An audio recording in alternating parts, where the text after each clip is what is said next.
रात रात सिर्फ इंसानों के लिए नहीं होती। जब सभी इंसान सो जाते हैं तो कोई उठता है जो कि इस रात को अपना समझता है। आज जो मैं आप लोगों को कहानी सुनाने जा रहा हूं, इसे सुनकर आपके रोंगटे खड़े हो जाएंगे। तो चलिए बिना किसी बात के कहानी को शुरू करते हैं। तो अब तक हमने सुना, हम टूर पर जाने वाले थे, अब बस में सवार हो गए। बस चल पड़ी। 5 घंटे के लंबे सफ़र के बाद हम अपनी डेस्टिनेशन पे पहुंच चुके थे। हम सब बस के बाहर आ गए। क्या लोकेशन था! दूर दूर तक फैले खूबसूरत पर्वत, बीच में फूलों की वादियाँ, क्या कहना। अब आगे मैं अपने दोस्तों को छोड़कर अलग चला गया। मैं फूलों को देखने लगा। उसकी खूबसूरती चित्त को आकर्षित कर रही थी। मुझे ऐसा लग रहा था कि पहले भी मैं यहाँ आ चुका हूँ। कुछ समझ नहीं आ रहा था। तभी रात वाला सपना याद आ गया। मैं वहां से जब तक निकलता तब तक एक खूबसूरत सी बेसुध कर दिया। फिर एक लड़की की नशीली आवाज सुनाई दी। वह आवाज मुझे वशीभूत कर रही थी।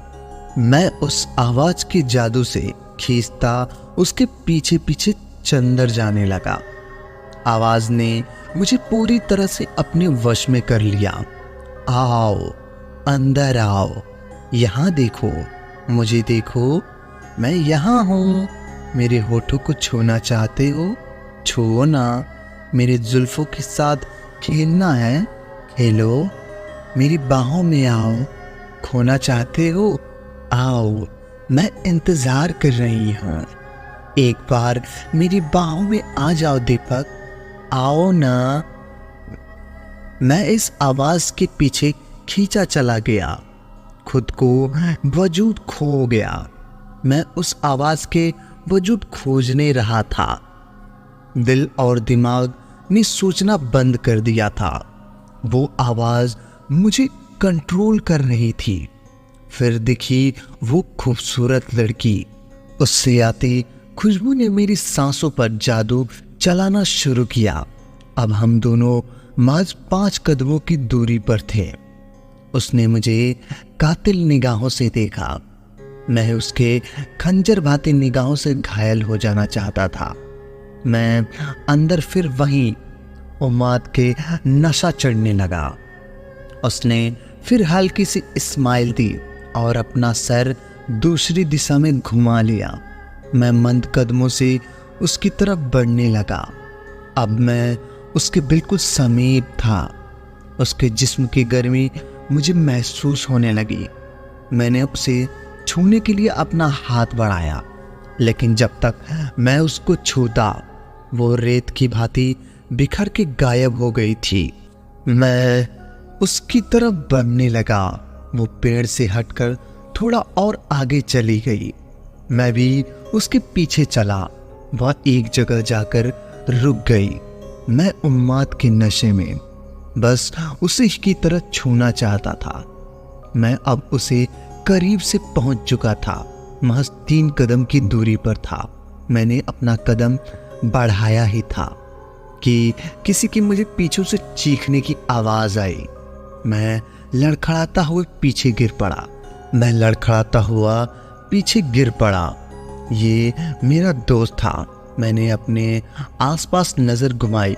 मैंने देखा कि कोई फूलों के बागों में नहीं हूँ, बल्कि पुराने खंडहर के पास स्थित खाई के बिल्कुल समीप हूँ।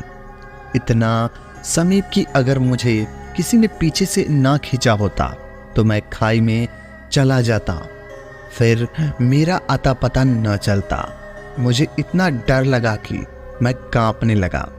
मेरे दोस्त ने मुझे लाकर बस में बिठा दिया। फिर हम वापस आ गए। अब मेरे साथ रोज ऐसी घटनाएं होने लगी। कहीं जाता बस मुझे वो लड़की दिखाई देती। कॉलेज जाने में भी अब डर लगने लगा, क्योंकि कॉलेज के लिए मैं निकलता, लेकिन मैं जाने कहाँ खो जाता। ऐसा लगता जैसे वो लड़की मुझे बार बार अपनी ओर खींच रही हो। मैं हरदम एक अलग ही दुनिया में खोया रहता था। जब उस दुनिया से बाहर आता तो बहुत डरता। हद तो तब हो गई जब वह लड़की मुझे हर जगह दिखाई देने लगी। हर लड़की में वही नजर आती थी। ये तो कुछ नहीं है। यहाँ तक कि मेरे घर वाले में भी यह अनजान लड़की दिखाई देने लगी। अब मैंने खुद को कमरे में बंद कर लिया था, फिर भी वह दिखती रहती थी। कभी मेरे बगल में खड़ी मुझे घूर रही होती, कभी दीवार पर दिखती, तो कभी पंखे से लटकती हुई मिलती। मुझे अपने कमरे में ना जाने डर लगने लगा। मम्मी पापा बहुत परेशान थे। उन्होंने मेरा कमरा भी बदल दिया, लेकिन कुछ बदलाव नहीं हुआ। मम्मी मेरी चिंता में खुद बीमार पड़ने लगी। रात भर मेरे पास बैठी रहती ताकि मैं आराम से सो सकूं। पापा को कुछ समझ में नहीं आ रहा था कि क्या करें। ऊपर से दिन प्रतिदिन मेरा तबीयत बिगड़ती जा रही थी। मैंने खाना छोड़ दिया। खाने में भी उसका चेहरा दिखने लगा। वो हंसता चेहरा इतना डरा रहा था कि हंसी मुख मोड़ लिया था। मैंने आईने की तरफ नफरत हो गई।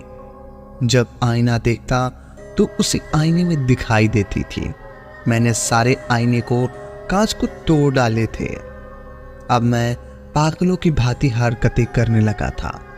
24 घंटे मैं अपने सर दबाए बेचैन रहता था।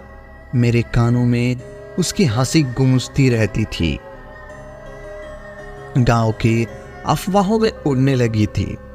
लोग भूत पिचास और डाइन चुड़ैल न जाने क्या क्या बातें बनाने लगे थे। यहाँ तक कि मुफ्त का सुझाव भी अब घर वालों को मिलने लगे। कोई कहता पुराने मंदिर के पंडित जी को बुलवा लो, तो कोई कहता शमशान के तांत्रिक को बुलवा लो। इतने लोगों को सुनकर आखिरकार घर वालों ने इस आंदोलन में आ ही गए और उन्होंने शमशान के तांत्रिक को बुलवा ही लिया। तांत्रिक मुझे खुद भटका हुआ आत्मा जान पड़ा। उसने काले काले चित्र पहने हुए थे और सर पर एक काला कपड़ा बांधे हुए था। माथे पर राख मला था। उनके हाथ में मोर का पंख बना हुआ झाड़ू था। एक काले रंग का झोला भी था जिसमें एक मानव खोपड़ी, कुछ हड्डियां, थोड़ा बहुत पाउडर जैसा कुछ और बोतल की कोई तरल पदार्थ था। उसके शरीर से सड़न गंध आ रही थी। तांत्रिक ने आते ही बड़ी शशांकित नजरों से हमारे घर को देखा और देखते ही बोला, असंभव, असंभव। पापा बोले, क्या हुआ तांत्रिक बाबा?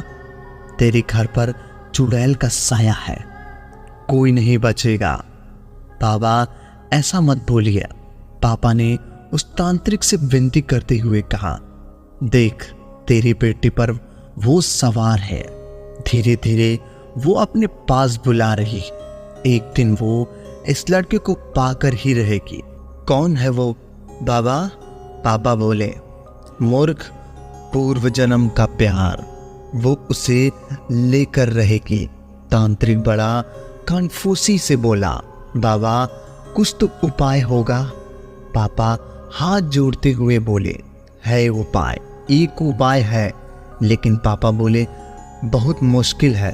तांत्रिक बोला, जो कहेंगे सब होगा। पापा ने कहा, ठीक है, उपाय बताता हूँ। अमावस्या की रात एक बड़ा हवन करवाना होगा। उसमें खून की बलि देनी होगी, पर यह इतना आसान नहीं। इसमें किसी की जान जा सकती है। पापा डरते हुए बोले, बाबा कुछ भी ले लीजिए, लेकिन मेरे बच्चे को बचा लीजिए। ठीक है, 1 लाख मंजूर है। बाबा सब मंजूर है। पापा हाथ जोड़ते हुए बोले, ठीक है, अमावस्या का इंतजार कर। तांत्रिक बोला, जी बाबा, लेकिन फिलहाल के लिए कुछ तो उपाय कीजिए। ठीक है, बुलवाओ लड़के को। पापा मुझे पकड़ कर लाए। मैं नहीं जाना चाहता था पर गया। उस तांत्रिक का डरावना चेहरा देखकर मैं डर गया। मुझे बाबा में भी वो लड़की दिखी। मैं वहाँ से हटना चाहता था क्योंकि उसका हंसता चेहरा देख मेरी बेचैनी बढ़ने लगी थी। मैं वहाँ से भागा लेकिन उस तांत्रिक ने मुझ पर कुछ ऐसा फेंक दिया जो शायद कोई केमिकल होगा। फिर जाने क्या हुआ, मन में भुनभुनाने लगा। मैं धीरे धीरे बेहोश होने लगा। तांत्रिक मेरे पास आया और मेरे ललाट पर अपना अंगूठा से जोर से दबाया और चारों उंगलियों को मेरे सर पर रख दी।